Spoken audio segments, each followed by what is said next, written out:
பிஸ்மில்லாஹிர் ரஹ்மானிர் ரஹீம். அல்ஹம்துலில்லாஹ் வல் ஆக்கிபத்தில் இல்முத்தகீன். என் அன்புமிக்க அல்லாவின் நல்லடியார்களே, உங்கள் அனைவருக்கும் அல்லாவுடைய சாந்தியும் சமாதானம் உண்டாவதாக என்று கூறிக்கொண்டு, இங்கு ஒரு பர்லை பற்றி பெருமா ஸல்லல்லாஹு அலைஹி வஸல்லம் அவர்கள் என்ன கூறுகிறார்கள், அல்லாஹ் குர்ஆனில் என்ன கூறுகிறார் என்பதை பார்க்கலாம்.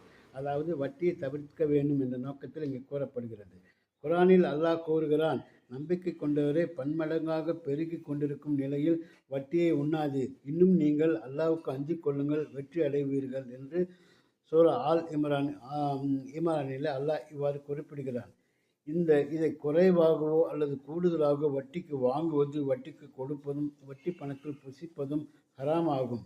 இதற்கு கொடிய தண்டனை உண்டு என குர்ஆன் மற்றும் ஹதீஸில் வந்துள்ளது. எனவே எல்லா முஸ்லிம்களும் இதை தவிர்ப்பது அவசியமாகும் என்று இங்கே குறிப்பிட்டு உங்களிடம் பகிர விரும்புகிறேன். ஏனென்றால் இந்த வட்டி வாங்குவது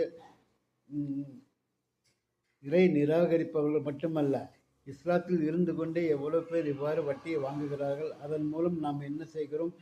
உண்கிறோம், பிறருக்கு உதவுகிறோம், மேலும் புனித பயணம் கூட செய்கிறோம். இவைகளெல்லாம் ஏற்றுக்கொள்ளப்பட மாட்டாது என்பதை இவர்கள் உணர வேண்டும். வட்டி முற்றிலுமாக தவிர்க்க வேண்டும், முடிந்த அளவு தவிர்க்க வேண்டும். எப்படி இருந்தாலும் அதன் வாடையாவது அதன் சுவாசத்தையாவது நாம் சுவாசிக்க நேரிடும் என்பது பெருமா ஸல்லல்லாஹு அலைஹி வஸல்லம் அவர்கள் கூறி சென்றிருக்கிறார்கள். எனவே முடிந்த மற்றும் இந்த விஷயத்தில் கண்ணும் கருத்துமாக இருந்து அவைகளை நாம் என்ன செய்ய வேண்டும்?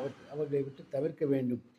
வட்டி பெருகினாலும் முடிவோ அழிவாகத்தான் இருக்கும் என்பது பெருமா ஸல்லல்லாஹு அலைஹி வஸல்லம் அவருடைய வாக்கு. எனவே இதை நினைவில் வைத்துக்கொண்டு நாம் நமது முஸ்லிம் மதத்தினர் மட்டுமல்ல, அல்லாதவர்களும் மனித வர்க்கமும் இந்த வட்டியை முற்றிலுமாக நீக்க வேண்டும் என்று கேட்டுக்கொண்டு வாய்ப்புக்கு நன்றி கூறி விடைபெற்றுக் கொள்கிறேன். வாஹிர் தவானா அல்ஹம்துலில்லாஹி ரப்பில் ஆலமீன். அஸ்ஸலாமு அலைக்கும் வரஹ்மத்துல்லாஹி தஆலா வபரகாத்துஹு.